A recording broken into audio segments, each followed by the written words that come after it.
Doctor Alert. One walking habit that damages your brain. Doctors love walking. It improves blood pressure, mood, sleep, weight, and longevity.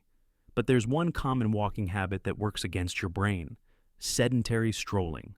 Moving at a slow, easy pace for just a few minutes a day and calling it exercise, while spending long, uninterrupted hours sitting. Why is this a problem? Because the brain benefits of walking depend on both how much you walk and how fast you move. Very slow, very short walks don't lift your heart rate enough to drive healthy blood flow to the brain, trigger neurotrophic factors like BDNF, or meaningfully reduce stroke risk. Pair that with prolonged sitting, which increases blood pressure spikes, clotting tendency, and metabolic stress, and you have a recipe that quietly raises risk for stroke and cognitive decline. The good news: you don't have to become a runner. A modest shift, more total steps and a brisker pace, transforms walking into potent brain medicine. Why walking pace and activity level matter for brain health. Intensity drives brain blood flow. Brisk walking, roughly 100 plus steps per minute, increases cardiac output and cerebral perfusion, improving delivery of oxygen and nutrients to brain tissue. Exercise boosts brain chemicals. Moderate intensity aerobic activity elevates brain-derived neurotrophic factor, BDNF, which supports neuroplasticity, memory, and hippocampal health. Speed is a health signal. Usual walking pace is a powerful marker of fitness and vascular health. In large cohorts, people reporting a slow walking pace have higher rates of cardiovascular events and earlier mortality than brisk walkers, even after considering age, BMI, and smoking. Volume matters too. More daily steps consistently link to lower risk of dementia and cardiovascular disease across age groups, with diminishing returns after moderate volumes to protect your brain. Aim for enough total walking and make at least some of it brisk. What research reveals about walking and stroke risk. Brisk walking lowers stroke risk. Meta-analyses of prospective cohorts show that moderate to vigorous physical activity, including brisk walking, is associated with about 20 to 30% lower stroke risk. Pace matters beyond steps. Self-reported brisk walkers have substantially lower cardiovascular and all-cause mortality than slow walkers in the UK Biobank, independent of total activity, Stamatakis et al., 2018. Because stroke is a major cardiovascular outcome, this pattern is relevant for brain health. Sitting hurts vessels.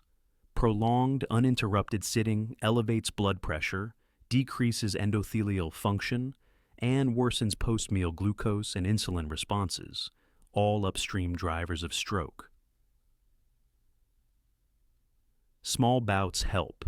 Interrupting long sitting every 30 to 60 minutes with 2 to 5 minutes of light to brisk walking meaningfully improves blood pressure and glucose regulation, both critical for preventing cerebrovascular disease. If your exercise is just a few minutes of slow walking while spending hours seated, you're missing the stroke protective dose. The science behind how slow or minimal walking harms your brain. Blunted cerebral blood flow. Very easy-paced walking doesn't sufficiently raise heart rate or shear stress on blood vessels, limiting nitric oxide release and the vascular adaptations that keep arteries flexible and responsive. Lower neurotrophic signaling. Without moderate intensity, exercise-induced surges in BDNF and other growth factors are minimal, reducing support for neurogenesis and synaptic plasticity, key for memory and cognitive resilience. Vascular aging accelerates. Inactivity increases arterial stiffness and raises systolic blood pressure, two of the strongest modifiable risk factors for stroke and white matter brain changes. Metabolic hits add up. Prolonged sitting leads to exaggerated postprandial glucose and insulin spikes, fueling endothelial dysfunction and small vessel damage that manifest as white matter, hyperintensities, and lacunar strokes. A red flag, not just a habit. Habitually, slow gait is often a marker of low cardiorespiratory fitness or underlying vascular neurologic issues. Slower midlife gait speed has been associated with older-appearing brains on MRI and lower cognitive performance. In short, slow, minimal walking fails to deliver the physiologic dose the brain needs, and combined with long sitting, it promotes the very processes that lead to stroke and cognitive decline. Who is most vulnerable to this dangerous walking habit? Adults with high blood pressure, high cholesterol, diabetes, or obesity. People with a family history of stroke, dementia, or premature cardiovascular disease, smokers or former heavy smokers, individuals with low fitness or deconditioning after illness, injury, or pregnancy, midlife adults with sedentary jobs and long commuting times, older adults with gait instability or fear of falling who default to very slow walking, people with depression, chronic stress, or sleep apnea all increase vascular risk. If you see yourself here, the payoff from upgrading your walking routine is especially large. How to walk, right? Tips to protect your brain and lower stroke. Risk. Make 2 upgrades. Walk a bit more overall and add a brisk element most days. Here's how. Use the talk test. During brisk segments, you can talk in short sentences but not sing. That's moderate intensity. Target cadence. Aim for 100 to 120 steps per minute for brisk minutes. Many phones or watches estimate cadence. Otherwise, count steps for 15 seconds and multiply by 4. Try walk intervals. After a 5-minute warm-up, alternate 2 to 3 minutes brisk with 1 to 2 minutes easy for 20 to 30 minutes total. Cool down for 3 to 5 minutes. Add hills or stairs. Gentle inclines raise intensity without rushing your feet. Great for joint comfort and cardiovascular stimulus. Swing your arms. A purposeful arm swing improves speed, posture, and energy expenditure. Break up sitting. Every 30 to 60 minutes, take a 2 to 5 minute loop at a purposeful pace. Hallway, stairs, around the block. Set a reminder if needed. Walk with purpose. Commute segments, errand loops, and walk and talk meetings help you accumulate steps without extra calendar time. Protect sleep. Evening walks are fine, but avoid very vigorous activity in the last hour before bed if it keeps you alert. Pair with strength twice a week. Simple body weight work, squats to chair, wall push-ups, calf raises, supports gait speed, balance, and glucose control, indirectly lowering stroke risk. Safety notes. Warm up and cool down 3 to 5 minutes to avoid sudden blood pressure swings. If you get chest pain, unusual shortness of breath, or neurologic symptoms, weakness, numbness, slurred speech, stop and seek care. How much walking is enough for optimal brain health? There are 2 complementary ways to measure your dose: time at intensity and total steps. Time and intensity. Aim for 150 to 300 minutes per week of moderate intensity aerobic activity, brisk walking, or 75 to 150 minutes of vigorous activity per US and WHO guidelines. Benefits accrue in any bout length. Even 1 to 5 minute walk snacks count toward the total. Step counts. Adults, 7,000 to 9,000 steps per day is a realistic target associated with lower mortality and cardiovascular risk. More steps up to approximately 10,000 continue to add benefit for many. Paluch et al., 2022. Brain-specific. In a large cohort, approximately 9,800 steps per day was linked to a approximately 50% lower dementia risk. Even approximately 3,800 steps per day lowered risk by about 25%. Del Pozo, Cruz et al., 2022. Intensity bonus. Accumulating approximately 30 minutes per day at a higher cadence, approximately 112 steps per minute, conferred additional dementia risk reduction. Del Pozo, Cruz et al., 2022. Practical translation.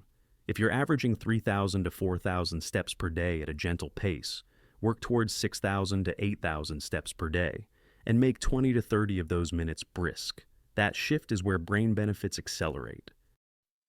Special considerations. Walking safely with health conditions. High blood pressure.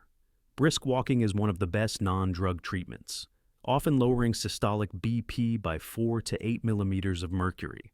Start with shorter intervals if you're new to exercise. Avoid sudden all-out efforts. Diabetes or prediabetes. Brisk post-meal walks, 10 to 15 minutes. Blunt glucose spikes. Check feet daily if you have neuropathy. Choose cushioned shoes and avoid blisters. Atrial fibrillation. Moderate walking is beneficial. Avoid extremes of intensity without medical clearance. Hydrate and watch for palpitations or dizziness. Peripheral artery disease, PAD. Interval walking to the edge of mild-moderate calf discomfort, then resting, improves walking distance and vascular health. Osteoarthritis. Choose flatter routes, softer surfaces, and supportive footwear. Short, brisk intervals are often more tolerable than one long push. History of stroke or TIA. Supervised, progressive walking programs improve cardiovascular fitness and cerebrovascular reactivity after stroke.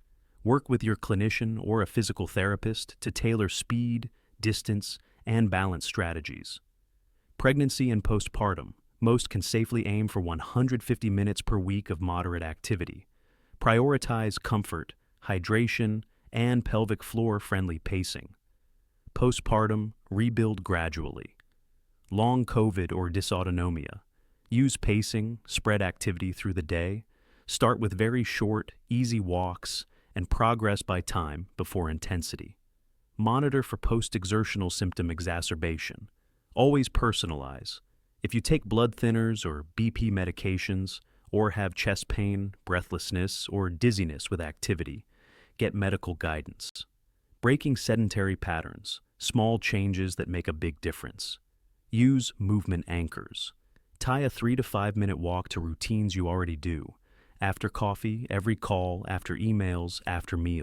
Keep shoes visible.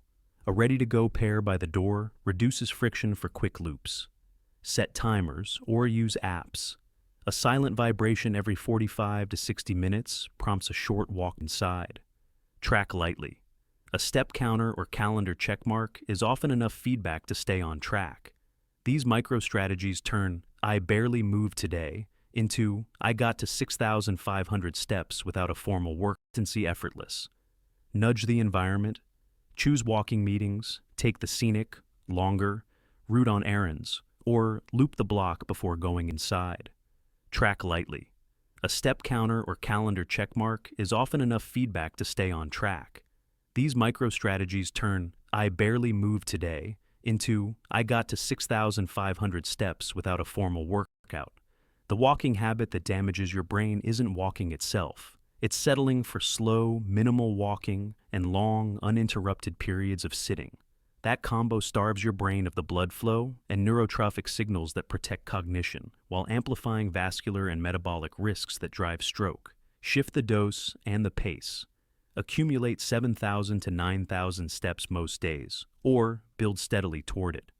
Make 20 to 30 of those minutes brisk. Talk test. Yes, talking, no singing. Break up sitting with 2 to 5 minute walk breaks every hour. Small, consistent upgrades deliver outsized brain benefits at any age and starting point. This video is educational and not a substitute for personalized medical advice. If you have cardiovascular, metabolic, or neurologic conditions or new symptoms, consult your clinician to tailor